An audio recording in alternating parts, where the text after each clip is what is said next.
Chers auditeurs et fidèles lectrices et lecteurs de Corbeau News Centrafrique, soyez les bienvenus pour une nouvelle plongée dans l'actualité de notre pays. Ici Gisèle Moloma, ravie de vous retrouver pour décrypter ensemble ce qui se murmure et ce qui se voit, souvent avec une amertume grandissante. Et pour m'accompagner aujourd'hui, j'ai le plaisir d'accueillir mon cher Vikos Cynthia. Nous allons nous pencher sur une histoire qui, hélas, ne nous surprend plus vraiment, une histoire de disparition et de méthode pour le moins expéditive. Bonjour Vikos Cynthia.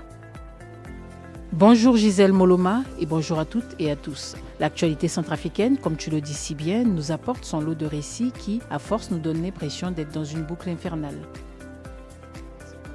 Vikos Cynthia, alors, qu'est-ce qui fait la une aujourd'hui? Qu'est-ce qui nous interpelle particulièrement dans ce flot incessant de nouvelles inquiétantes? Aujourd'hui, Gisèle Moloma, nous parlons de deux jeunes Azandais, d'anciens miliciens qui sont partis se désarmer à Bambouti. Une démarche volontaire en apparence, sauf que depuis qu'ils ont mis les pieds là-bas, ils ont tout simplement disparu. Plus aucune nouvelle, leurs familles sont dans une angoisse absolue. C'est une situation qui, on doit le dire, sent le soufre à plein nez. L'article nous explique que ces deux jeunes ex-combattants azandais, arrivés à Bambouti pour déposer volontairement les armes, n'ont plus donné aucun signe de vie, plongeant leur famille dans une panique compréhensible. La ville d'Obo, chef-lieu du Hombomu, attend dans une tension insupportable. Insupportable, c'est le mot juste, Gisèle Moloma. Ces deux jeunes, des ex-miliciens azandais qui défendaient soi-disant leur territoire, ont quitté Obo pour Bambouti, une localité frontalière avec le Soudan du Sud, avec pour objectif de participer à un processus de désarmement, et ce, figure-toi, avec les mercenaires russes. Quelle drôle d'idée, n'est-ce pas? L'un d'eux se nomme Marien. Une drôle d'idée ou une idée très naïve, Vikos Cynthia. L'article détaille que les deux compagnons sont bien arrivés à destination et c'est là que tout bascule. Dès leur arrivée à Bambouti, ils se sont dirigés vers la base occupée par les mercenaires du groupe Wagner pour leur remettre leur équipement. Et depuis ce geste de bonne volonté, le silence est total. Les communications sont coupées. Aucune information n'a filtré de cette base où ils sont, semble-t-il, retenus.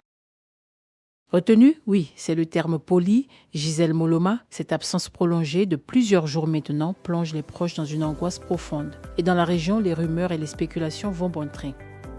Le Corbeau News Centrafrique a d'ailleurs pu s'entretenir avec un spécialiste des réseaux de sécurité de la zone et ce qu'il révèle est édifiant.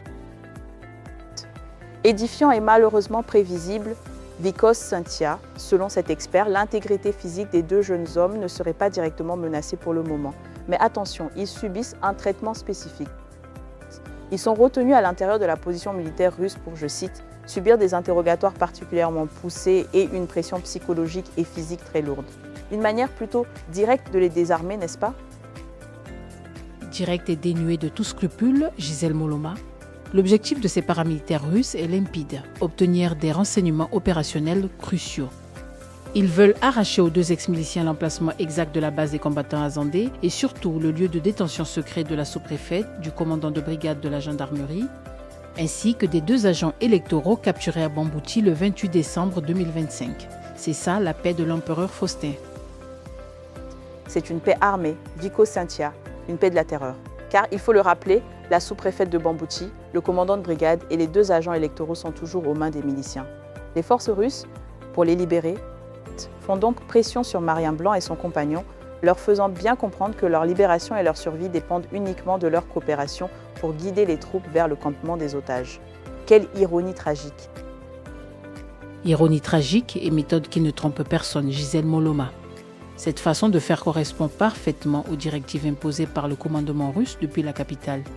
Il y a quelques jours, le chef des opérations russes, un certain Dimitri Siti, a affirmé à la radio qu'il n'y aurait aucune forme de négociation avec les miliciens d'autodéfense azandais qu'il a qualifiés de terroristes. Seule la force militaire serait employée. Pour les hommes de Wagner, l'arrivée spontanée de ces deux transfuges est une aubaine inespérée. Une aubaine, oui, une aubaine macabre pour leur méthode, Vikos Cynthia. Au-delà de la localisation de la base forestière, le spécialiste de sécurité contacté par le CNC indique que les forces russes exigent aussi des dénonciations nominatives. Ils veulent que ces deux jeunes désignent des complicités internes, des notables, des commerçants ou des personnalités influentes à Obo ou ailleurs qui soutiendraient la milice. Si les deux prisonniers cèdent, ces personnes désignées risquent la capture et très certainement la torture. On marche sur la tête. On marche sur la tête, on est même en train de faire un numéro de contentionniste des droits humains, Gisèle Moloma, et le plus abject dans tout cela, c'est la réaction de la milice azandée du Ombomu. Interrogée par nos confrères, plusieurs cadres du mouvement ont affirmé que la situation de Marien Blanc et de son compagnon relevait de leur propre responsabilité. Leur propre responsabilité, c'est le comble Vicos Santia.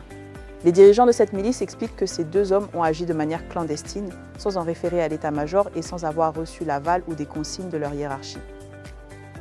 Pour les responsables du groupe armé, ces deux hommes ont choisi de faire défection de leur propre chef et doivent désormais assumer seuls les conséquences de leur démarche auprès des forces russes. Un abandon pur et simple, voilà le fond de l'histoire.